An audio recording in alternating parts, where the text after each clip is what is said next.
What is going on, guys? It is a fine, super fine day here in Southwest PA, and in today's episode we are going to go over the brand new Kawasaki Z650.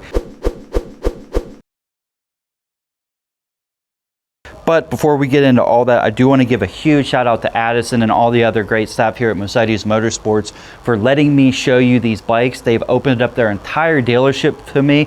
They did not have to do that. That is really awesome that they do that. So go ahead, show them some love. Link is in the description. If you are in the Pittsburgh area, go ahead and check them out. They're quickly becoming Pittsburgh's #1 power sports dealership.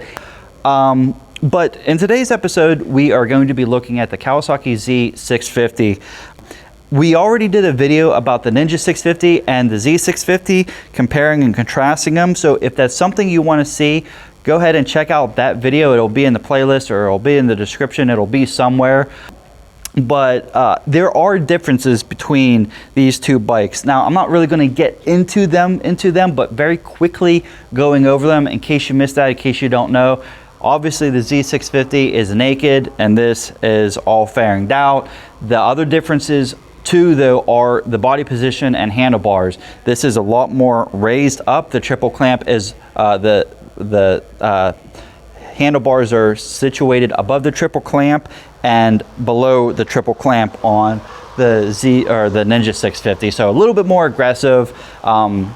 A little bit more upright body position on this. Obviously, the fairing work, you can see a lot more of the tubing, the wiring, or the frame rather, and I think it looks nice. Nice tucked in exhaust system, nice swing arm. Everything looks really nice, tight and tidy.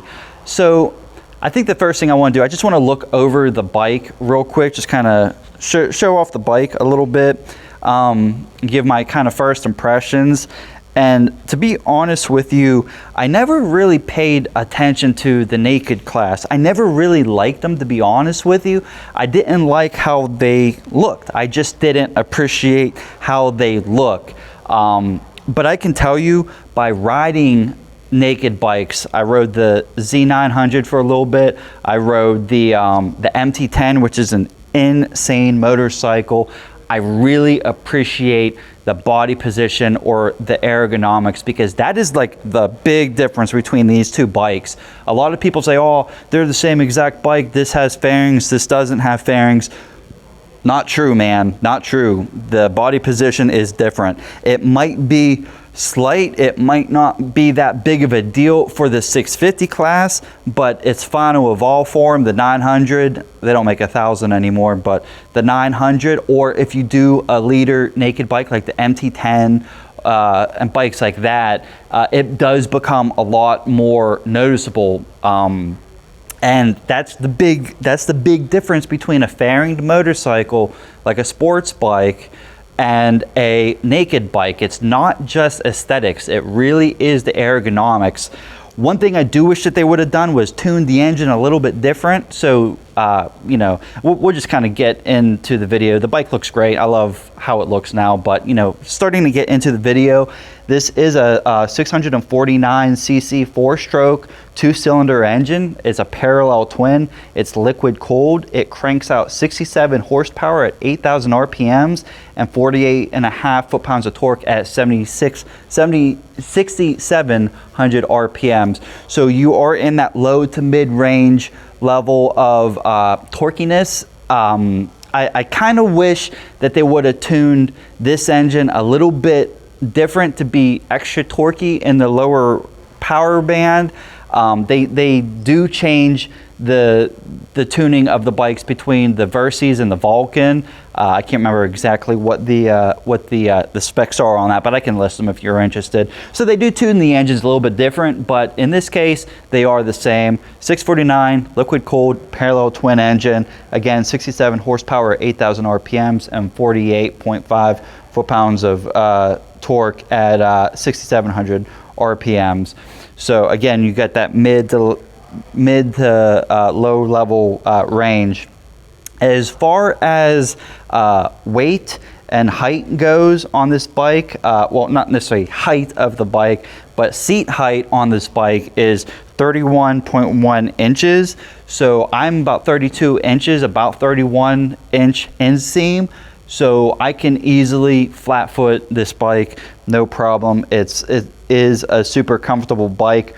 Weight wise, it's 412 pounds, somewhere around there.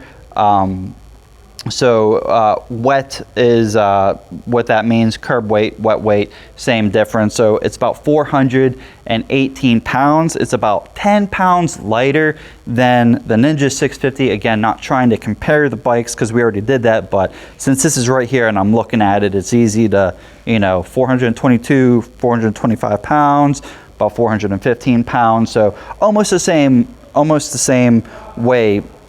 Let's see, what else can we look over real quick. I really do like how everything is nice and tucked in on these bikes. They have a really nice swing arm that just looks really aesthetically pleasing, and I really appreciate the tucked in exhaust system.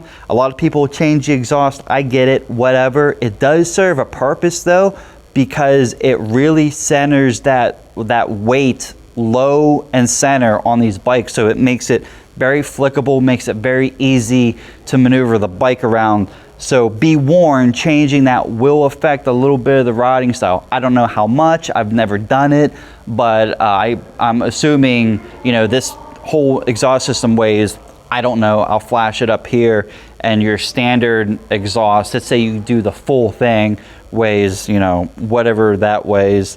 Let's see, anything else I want to quickly point out before we go into the front end of the bike? I don't think so. So we'll just go ahead and get into the front end of the bike.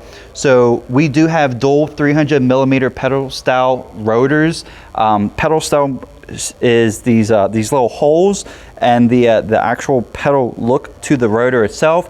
That's really good for heat dispersion. That's kind of what that is for. That's just to help better regulate temperature when you're getting on and off the brakes.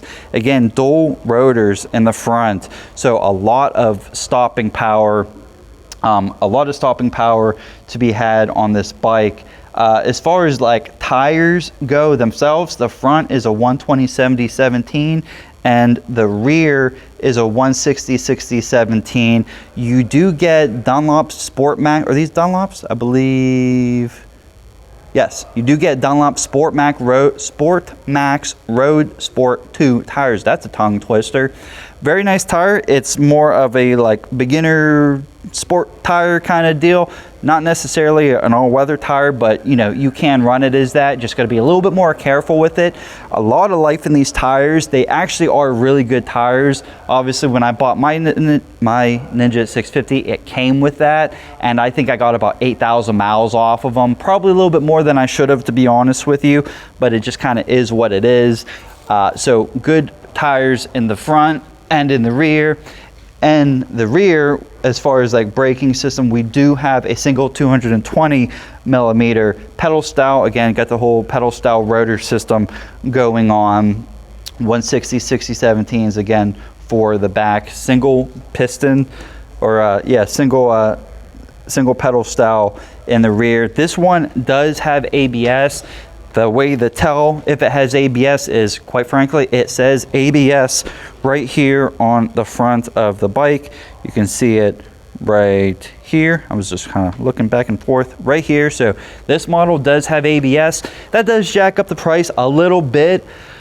Is ABS worth it? That's going to be on you. That's not what this video is about. Mine doesn't have ABS. It was almost a deal breaker, but I needed to get my bike, so I wasn't too worried about it. ABS will add a little bit of weight to it, not much, a few pounds, whatever it is. So it's not too bad. Since we are up front, we might as well talk a little bit about suspension. Let's get this angle right. So you do have a 41 millimeter telescopic fork with 4.9 inches of travel. The rear, can we see the rear suspension? Yes, I really need to get a little backlight, but we do got the rear suspension. That backlink suspension is really nice because it doesn't like come straight down, and it's designed for you to be able to upgrade this exhaust system when you do that. So it doesn't throw things off too much. for that. So that is the suspension. Again, 41 millimeter telescopic fork, 4.9 inches of travel, horizontal backlink suspension with adjustable preload swing arm, 5.1 inches, and all that fun stuff. This is a 4-gallon gas tank, so a nice gas tank. I believe, yeah, the Ninja is also the same 4-gallon gas tank. I know for mine, living in Pennsylvania, it cost me about $13 to fill up, and that's with like 93. And I can't remember what my range is. It's over 200 something, but mine's going down because I need to get my air filter cleaned, or replaced rather. But that's all that is. But very nice fuel economic vehicle. It does have the eco mode, so whenever you're at a certain riding position or a certain throttle position, RPM, temperature, gear, all that stuff is considered, and it goes into like eco mode. So obviously it's exactly what it sounds like. It's just better for the motorcycle's fuel consumption. So really nice to have that right there. Single chain, 6-speed return shift, sealed chain. So nothing real special there. It's kind of like all the same. Is there anything else I need to discuss? Yeah, riding aids. So riding aids is basically technology that helps you in some manner. Like, I don't want me to give you a school lecture textbook definition. Make sure you write this in your notebook. There will be a test on this, but that's what it is. You do get some riding aids with this. You get the basic rideology map, which is kind of like it's Kawasaki's app. I never really got it to work. I never really messed with it that much, but you know, it kind of just is there. You also get their Kawasaki traction control, KTRC, 0, 1, and 2, 0 being no traction control, 2 being the highest level of traction control. And what that's going to do, that's going to limit the amount of rear wheel slip in to the rear tires. So it is nice to have. I always have mine turned on. It's really good for accelerating out of a corner. Make sure you don't give it a little too much pep for your step and end up on the ground. So we do have some kind of control feature there. It's not wheelie control, which is something totally different, but it is a traction control on this bike.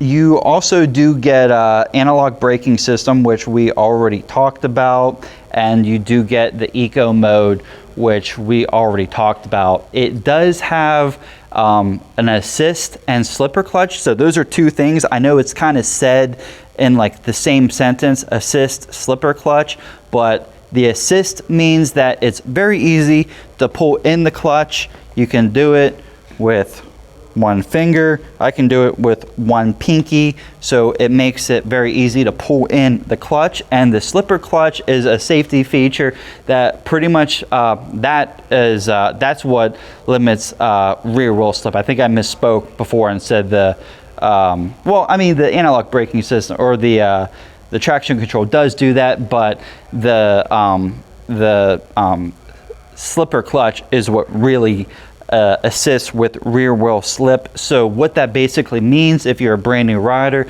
if you're riding around, you crack open the throttle, and let's say you're at 8,000 RPMs, and for whatever reason, on accident, you hit a rock, you downshift. Whenever you do that, obviously the rear tire is going to spin slower than the bike is moving forward. That's technically a drag or a slip, and that can be a bad situation. So the traction or the slipper clutch prevents that from happening. So if that does happen, it tells the transmission, hey, like, my dude, he just kind of messed up. Let's not punish him for it, which is really nice to have in general, but it's also very nice to have for a new rider, because as a new rider, you might not necessarily be acclimated with your bike yet. You know, these are brand new things for a lot of people, and there's a lot to learn. You're not just getting on a bike and listening to the wind in your hair. Like, there is a lot to motorcycles. So it is nice to have that in general, like I said, but especially as a new rider. Let's see, is there any other riding aids that you get on this bike? I don't believe so. Analog braking system, traction control, assist and slipper clutch. No cruise control on this, on either one of them. That would be something really, really nice to have. I would love to see that at some point in time, because that would be very, very nice to have. This is really nice. I just noticed this. The oil filter is right here, and that is really easy to get to. You don't need any kind of tools to get these things off. You can just plug and play, man. That's really nice. This, you do got to take off the fan, or at least do the whole screwdriver trick or whatever to get to the oil filter on that one. But this is right here, nice and tidy. Aluminum foil on the exhaust so you don't drip onto it, and you call it a day. The next thing I want to do, I think, is I want to just sit on the motorcycle and kind of give you a, well, you know what, before we do that, let's go over the TFT display, and then we'll sit on the bike, and then we'll do a sound check.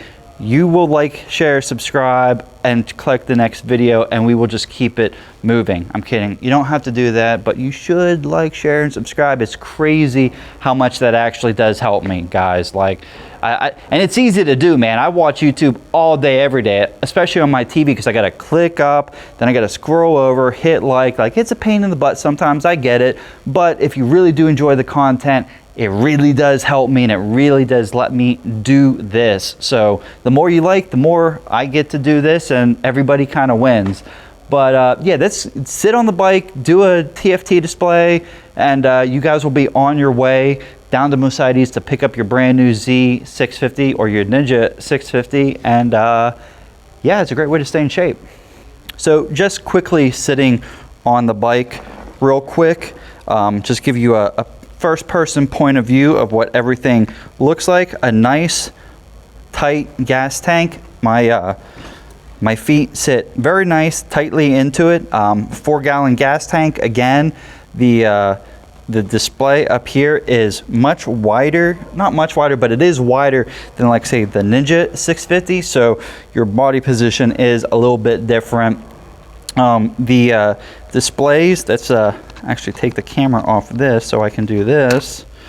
The tactile displays are very easy to maneuver. I mean, turn signals, 4 ways, your horn, high beam, low beam. There's a pass button back here. This is how you're going to navigate through your TFT display, which I will show you here in a second. So turning it on, you get the nice Kawasaki logo. I want to get the camera out so it doesn't look too bad. That light is in my face.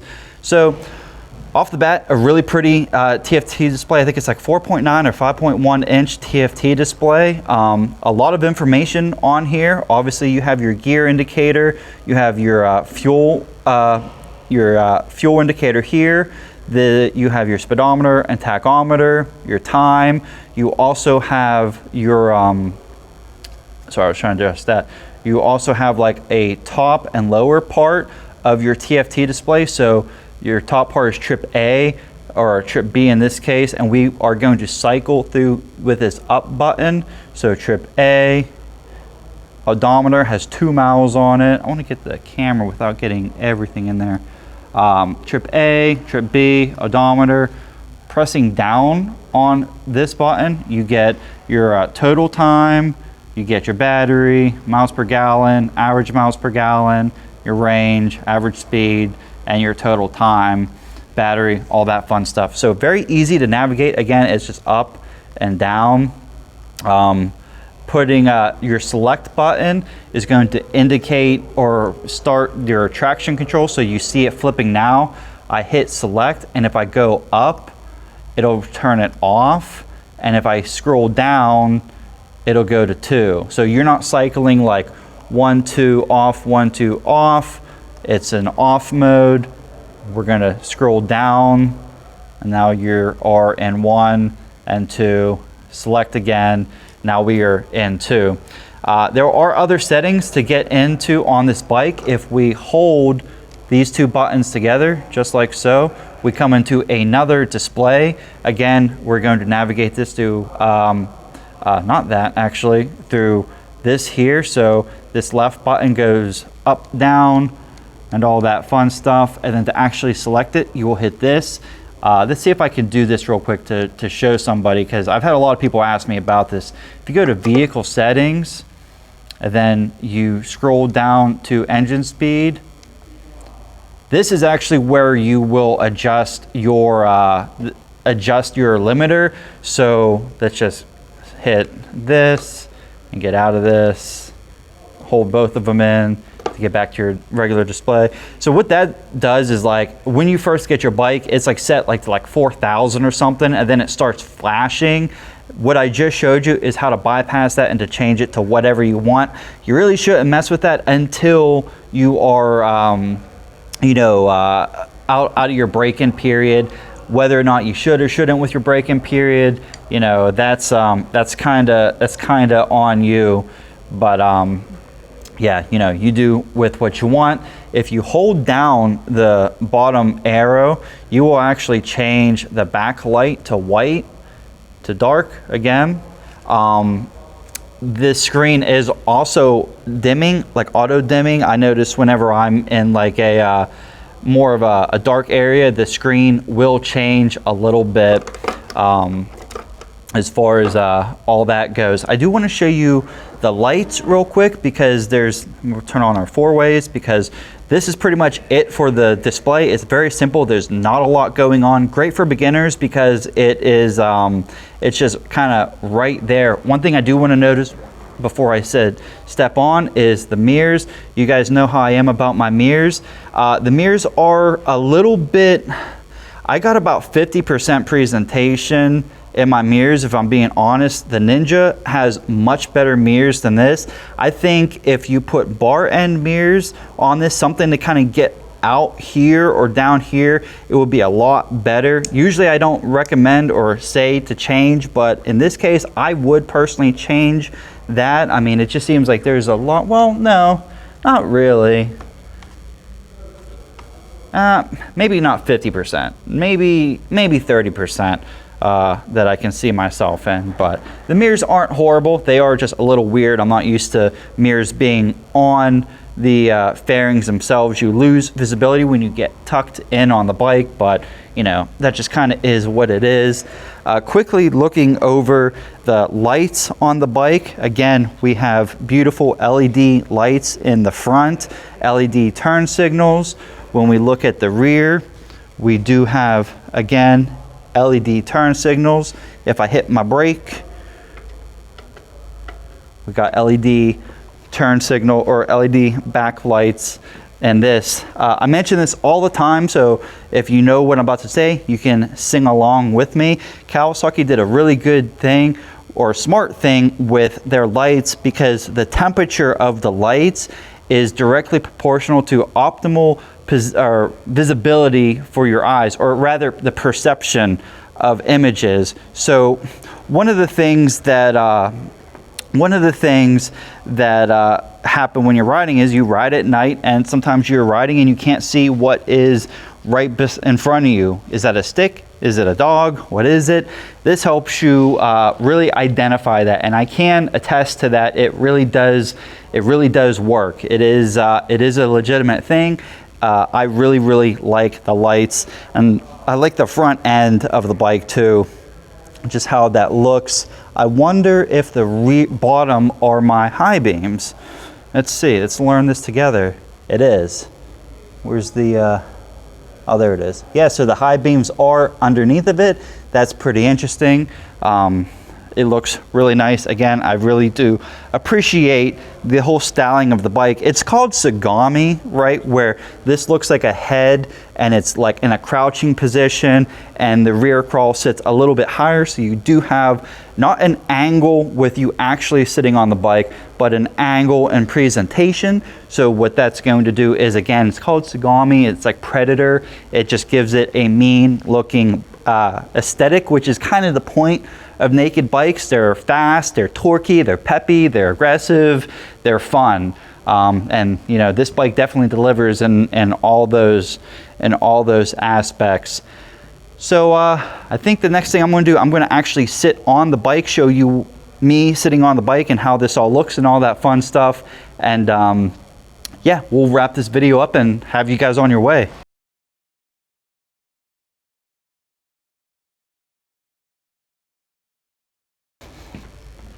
Sorry, my GoPro died or overheated or something, but I guess that's good enough place in any to just end this video. Aesthetically pleasing, the bike looks great, the bike feels great. I know it's a reliable engine. I got the same bike on, or engine on mine. I put 25,000 miles on it in like 3 years. Super reliable, never had to do anything to it.